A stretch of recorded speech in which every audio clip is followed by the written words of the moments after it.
बलूचिस्तान में दोहरे कत्ल का शाखसाना, मर्द और खातून की दोस्ती या मोहब्बत पर खून की होली। कोयटा में खातून और मर्द का बहिमाना कत्ल किया गया। मरकजी मुलजिम समेत 13 को गिरफ्तार कर लिया गया। बलूचिस्तान के दारुल हुकूमत कोयटा के नवाही इलाके डिगारी में एक ऐसा खूनरेज वाक़या पेश आया जिसने पूरे मुल्क को हिलाकर रख दिया। इतलात के मुताबिक खातून बानो सतगई और मर्द एहसानुल्लाह को कत्ल कर दिया गया। कत्ल की वीडियो सोशल मीडिया पर वायरल होने के बाद अवाम में खौफ व हिरास की लहर दौड़ गई। पुलिस ने इस सफाकाना कत्ल के मरकजी मुलजिम बशीर अहमद समेत मजमूई तौर पर 13 अफराद को कर लिया है। गिरफ्तार अफराद में सतगई कबीले के सरदार शेरबाज सतगई और उनके 4 भाई और 2 मुहाफिज भी शामिल हैं। इसी पर सरफराज बुगटी ने क्या कहा है, पहले वो देख लेते हैं।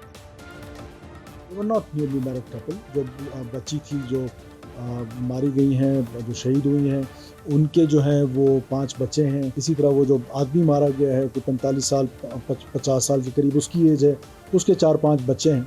लेकिन कत्ल है, जुर्म है, चाहे कुछ भी किसी ने किया हो, किसी को ये अख्तियार हासिल नहीं है कि इस बेदर्दी के साथ, इस घनौने अंदाज में वीडियोस बनाकर या किसी भी सूरत में किसी इंसान का कत्ल करें। बिल्कुल ना माशरा इसकी इजाज़त देता है, ना हुकूमत इसकी इजाज़त दे सकती है कि रियासत हमेशा मजलूम के साथ रही है। रियासत इस केस में भी उन 2 मजलूमों के साथ रहेगी जिनका बहमाना कत्ल किया गया। सरफराज बुगटी ने क्या कहा आपने सुना। इसी तमाम तर मामले पर बात करने के लिए हमारे साथ मौजूद है मीना मजीद, सूबाई वज़ीर बलूचिस्तान हैं, और ब्यूरो चीफ कोयटा किफ़ायत अली भी हमारे साथ होंगे। मीना मजीद साहिबा, सबसे पहले तो आपकी जानिब आऊँगी, कहिएगा ये खातून और मर्द में चाहे दोस्ती थी, मोहब्बत थी, जो भी ताल्लुक था, उसके बावजूद कत्ल को जस्टिफाई नहीं किया जा सकता। जिरगे में जो फैसला सुनाया गया, आप समझती हैं ये जो जिरगा रिवायती अंदाज से चलता आ रहा है, ये कानून से बालातर है? देखिए, सबसे पहले तो इस वाक़े की शदीद अल्फाज में हम मज़म्मत करते हैं और अफसोस का इजहार करते हैं कि ये इंसानियत सोज जो वाक़या बलूचिस्तान में रूनुमा हुआ, इससे पहले भी इस तरह के वाक़यात हो चुके हैं। और जहाँ तक बात रही कि किसी को ये इख्तियार नहीं है कि चाहे वो कबीले का सरदार हो, जो भी हो, आपके भाई हो, आपका वालिद हो, किसी को इख्तियार नहीं है कि वो आपकी जान ले। तो इस तरह जरगे बुलाकर ये फैसला करना, ये तयन करना कि किसका कत्ल होना चाहिए, किसका नहीं होना चाहिए, कौन गुनाहगार है, कौन नहीं है, ये इख्तियार किसी जरगे को हासिल नहीं है। लेकिन अफसोस के साथ बलूचिस्तान में इस तरह के जरगे एग्जिस्ट करते हैं। और ये जो वाक़या हुआ है, ये भी इसी तरह के एक जरगे के नतीजे में हुआ है, जहाँ एक बैराने में पहाड़ी इलाके में ये जो डगारी जो कोयटा से कुछ दूर फासले पे है, वहाँ इस लड़की को ले जाकर, लड़के को ले जाकर वहां कत्ल कर दिया। ये जस्टिफाइड नहीं है। अगर वो मुल्क के आईन में, शरीयत में इस तरह की अगर कोई इसकी कोई है इस तरह के मामला पे, तो उनको डिसाइड करने दे। आप कौन होते हैं कि आप किसी को कत्ल करें और आप खुद से ये फैसला करें? सही मीना साहिबा, ये तो एक ऐसा वाकया था कि जो सोशल मीडिया पर आया, वायरल हो गया, फिर 2 महीने बाद कोई कार्रवाई आगे शुरू हो सकी और गिरफ्तारियां अमल में लाई जा रही हैं। आपको लगता है ये जितने भी बासर अफराद हैं, कुछ चंद गरीब लोगों का फैसला कर देते हैं, आम आवाम का फैसला कर देते हैं, लेकिन जो इक़्तिदार में हैं या जिरगे में बैठते हैं, उनके खिलाफ क्यों कार्रवाई नहीं होती? ये जिरगा सिस्टम ख़त्म क्यों नहीं होता? क्योंकि इस तरह तो बहुत सारे वाकयात हैं जो शायद मंजर आम पर नहीं आ सके। बिल्कुल, आपने सही कहा कि बलूचिस्तान में इस तरह के कई वाकया रूनुमा होते हैं जो मंजराम पे नहीं आते। और इस केस में भी न लड़के की तरफ से न लड़की के खानदान की तरफ से कोई केस FIR हुआ, कि फैमिली के किसी फर्द की तरफ से नहीं हुआ। तो ये इस तरह के वाकयात को छुपाया जाता है और इसीलिए ये जरगा जो सिस्टम है वो स्ट्रॉन्ग होते हैं। और इस केस में एक मिसाल कायम की है मीर सरफराज बुगटी ने कि सरदार समेत लोगों को गिरफ्तार किया। तो दैट मीन्स के कानून सबके लिए बराबर है, चाहे वो सरदार इसमें मुलव्वस है, उसका कबीला मुलव्वस है, वो खानदान मुलव्वस है, किसी को नहीं बख्शा जाएगा। इस लड़की के साथ इंसाफ होगा। किसी को हक हासिल नहीं है कि कानून को अपने हाथ में ले और सजा और जजा का फैसला सुनाए। सही, किसी को ये हक हासिल नहीं है कि कानून को अपने हाथ में ले। कोई सरदार हो, कोई वडेरा हो, कोई कितना भी बासर हो, उसके लिए कानून बराबर है। किफ़ायत से जानेंगे। किफ़ायत, कहिएगा, जैसे कि बताया जा रहा है कि ईद से कबल ये वाक़या पेश आता है, कत्ल होता है, उसके 2 महीने बाद अब जाकर कार्रवाई शुरू हुई है। इंतज़ामिया क्यों खामोश रही? क्यों इस पर कोई एक्शन नहीं लिया गया अब तक?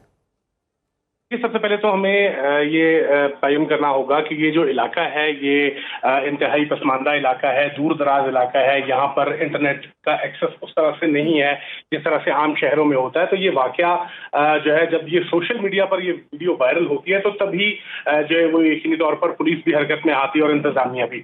تو اس کے بعد جب یہ تمام تر حقائق سامنے آنے لگتے ہیں تو اس کے بعد یہ چیزیں کھل کر سامنے آتی ہیں کہ یہ واقعہ جو ہے وہ انتہائی افسوسناک واقعہ تھا. اور اس واقعے نے نہ صرف بلوچستان بلکہ پورے ملک میں جو عوامی حلقے ہیں ان میں شدید ایک غم و غصے کی بھی لہر دوڑی، اور ہر جو ذی شعور انسان تھا وہ اس واقعے کی مذمت کر رہا تھا. جہاں تک تحقیقات کے حوالے سے ہم نے دیکھا کہ فوری طور پر جب وزیر اعلیٰ بلوچستان کی جانب سے اس کی تحقیقات کے احکامات دیے گئے تو پولیس کی جانب سے 11 جو اس میں ملوث افراد ہیں ان کو گرفتار کیا گیا. اس کے علاوہ ایک جو قبائلی سردار ہیں انہیں بھی گرفتار کیا گیا اور انہیں آج عدالت میں جو انسداد دہشت گردی کی عدالت ہے اس میں بھی پیش کیا گیا. ساتھ ہی ساتھ جو قبر کشائی کا عمل تھا جوڈیشل میجسٹریٹ کی سربراہی میں وہ بھی مکمل کر لیا گیا ہے. تمام تر جو شواہد ہیں وہ بھی اکٹھے کر لیے گئے ہیں اور ساتھ ہی ساتھ اس واقعے میں تمام تر جو جدید ٹیکنالوجی کی مدد سے جو چیزیں سامنے لائی جا رہی ہیں اس میں ہم دیکھ رہے ہیں کہ بہت جلدی یہ امید لگائی جا رہی ہے کہ اس کیس کا فیصلہ جو ہے وہ ہوگا. یقینی طور پر بلوچستان کے دور دراز علاقوں میں اس طرح کے پہلے بھی جو ہے جزیے منعقد ہوتے ہیں خواتین کو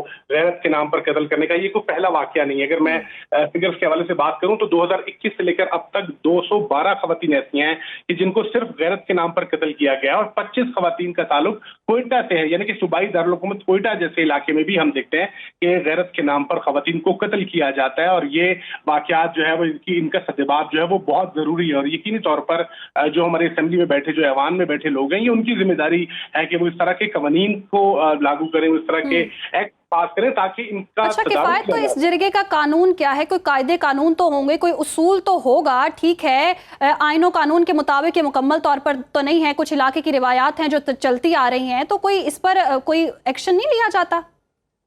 یہ ایسا ہے کہ بلوچستان کے جو مختلف قبائل ہیں ان کے الگ الگ جرگے ہیں. اس جرگے کا کوئی مصدقہ کوئی آئین جو ہے وہ موجود نہیں ہوتا. یہ یقینی طور پر جو قبائل کے لوگ ہیں، جو معتبر ہیں، جو سردار ہیں، وہ تمام تر چیزوں کو جو ہے وہ تمام شواہد کو سامنے لاتے ہیں اور پھر جلد فیصلہ کرنے کی کوشش کی جاتی ہے، جس میں اکثر اوقات ہم نے یہ دیکھا ہے کہ جو غریب اور جو پیشہ ور طبقہ ہے وہ اس کی زد میں آ جاتا ہے، کیونکہ باثر لوگ جو ہیں جو اس میں جرگے میں موجود ہوتے ہیں ان کی جانب سے یہ پریشر کیا جاتا ہے کہ ان لوگوں پر کہ جو باعث ہو کر فیصلہ جو ہے وہ دیا جائے. اور اسی پریشر کی وجہ سے بہت بار ہم نے ایسا دیکھا ہے کہ ناانصافیاں ہوئی ہیں، خاص طور پر چونکہ ان جرگوں میں خواتین کی نمائندگی نہ ہونے کے برابر ہے، جس کی وجہ سے اکثر خواتین یہ شکوہ شکایت کرتی کہ انہیں ان جو جرگے ہیں ان کی بھینٹ چڑھا دیا جاتا ہے، ان فیصلوں کی بھینٹ چڑھا دیا جاتا ہے. بعض مقامات پر ہم بلوچستان میں یہ بھی دیکھتے ہیں کہ بجائے قیمت ادا کرنے کے ہم اس جو لوگ ہیں فریقین ہیں ان کی خواتین کو ان کے رشتہ ازدواج میں منسلک کرتے ہیں. کتنے مظلوم، کتنی خواتین جو ہیں ان جرگوں کی بھینٹ چڑھتی ہیں.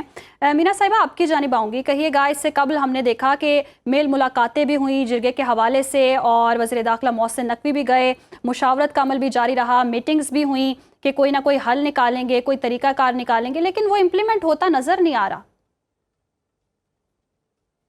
دیکھیں سب سے پہلے میں تو یہ اس پہ یہ بولنا چاہتی کہ معاشرے کی بھی ایک کردار ہوتی ہے اور جس طرح کی جو ڈیٹیلز آپ کو صحافی نے ہمارے دیے اور اس کے بعد میں یہ صرف کہنا چاہوں گی کہ جب سرکار جاتی ہے، جب پولیس جاتا ہے تو یہی لوگ ان پہ پتھراؤ کرتے ہیں، یہی لوگ ان کو غلط سمجھتے ہیں اور اس طرح کے واردات کو وہ اپنا حق سمجھتے ہیں اور برحق سمجھتے ہیں اس طرح کے جرگوں کو.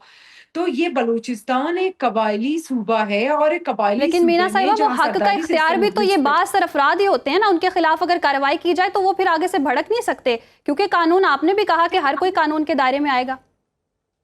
دیکھیں ہم نے تو مثال قائم کی نا، سردار سے لے کر وہ تمام تر لوگوں کو گرفتار کیا، کوئی نہیں بخشا جائے گا. لیکن یہ ہماری جو فرسودہ روایات ہیں، جو رسم رواج ہیں، یہ ہم نے خود بنائے ہمارے بلوچی کے. نہ یہ اسلام کی روح سے اسلامی ہے، نہ آئینی ہے، نہ ہماری ملک کے آئین میں یہ ساری چیزیں، نہ کسی ایکٹ یا پالیسی میں. یہ ہم نے خود بنائے ہوئے ہیں فرسودہ رسم رواج اور روایات اور اپنے قوانین، اور اس کے تحت یہ فیصلے ہوتے. بلوچستان کی 80% پاپولیشن آپ کی قبائلی اور سرداری سسٹم ایریاز ہیں. تو دیکھیں اس طرح کے صوبے میں جہاں یہ جو معاشرے کی جو خاموشی ہے، آپ دیکھیں 2 مہینے اس واقعے کو گزر گئے، کیا اس علاقے کے ایک بندے کو پتہ نہیں چلا کہ یہاں ایک عورت قتل ہوا، ایک مرد قتل ہوا؟ کسی نے اپنی ذمہ داری نہیں समझी पुलिस को बताना, सरकार को बताना, नहीं, लेकिन खुदा का वो करना ये हुआ कि जब वो आप कोई गलत काम करते हैं वो चुपता नहीं है। ये वीडियो मंजर आम पे आई, वो किस तरह से आई, मोबाइल चोरी हुआ, कोई ब्लैकमेलिंग का अपना आपस का कोई मामला था, अल्लाह जाए। लेकिन ये इस लड़की के साथ इंसाफ होना था जो ये वीडियो मंजर आम पे आई और सीएम साहब ने इस पे सख्त अहकाम जारी किए। कहने का मकसद ये है कि बलूच कौम को ये समझना होगा, ये कोई गैरत नहीं है कि आप औरतों को अपनी गैरत के नाम पे कत्ल करें। तब कहाँ होती है हमारी गैरत जब हम औरतों का हिस्सा कहा जाते हैं, जायदाद में उनको हिस्सा नहीं देते, रेवड़ियों की तरह बस उनकी वो सौदा करते हैं, वो वट्टा सट्टा करके उनकी शादियां करते हैं, उनको शादियों पे उनका हक नहीं, वो मर्जी नहीं पूछा जाता, तालीम हासिल करने की इजाजत नहीं दी जाती, घरों की सरबराही और फैसले जो होते हैं उनमें औरत का मशवरा नहीं पूछा जाता। तब हमारी गैरत कहाँ होती है? बस इस जगह पे हमें अपना गैरत नजर आता है। ये गैरत नहीं है, ये बेगैरती है। और बलोच माशरे को, बलोच कौम को ये समझना होगा और इस तरह की फरसूदा रवायत और रवाजों का सदबाब यकीनन बलोच कौम को ये समझना होगा। मीना मजीद साहिबा, बिल्कुल दुरुस्त फरमाया आपने कि जब खवातीन को हुकूक देने होते हैं उसमें कोई गैरत नहीं है और इस तरह से कत्ल किया जाता है, मजलूम लोगों को जो है निशाना बनाया जाता है, जिरगे की नज़र किया जाता है और जिरगे के कोई कायदे कानून उसूल नहीं है और हुकूमत को चाहिए कि इस पर कोई ना कोई कानून साजी करे और सख्त एक्शन लिया जाए ताकि जो मजलूम लोग हैं उनकी जानों का ज़िया ना हो सके, उनके हवाले से कोई इंसाफ हो सके। और अब हम देखेंगे कि इस केस में क्या इंसाफ होता है। अब खबर आपकी दस्तरस में, हर वक्त बर वक्त। अभी सुनो न्यूज़ के YouTube चैनल को सब्सक्राइब कीजिए, बेल आइकॉन पर क्लिक कीजिए और बाखबर रहिए मुल्की और बैनुल अक़वामी हालात से यकीन के साथ।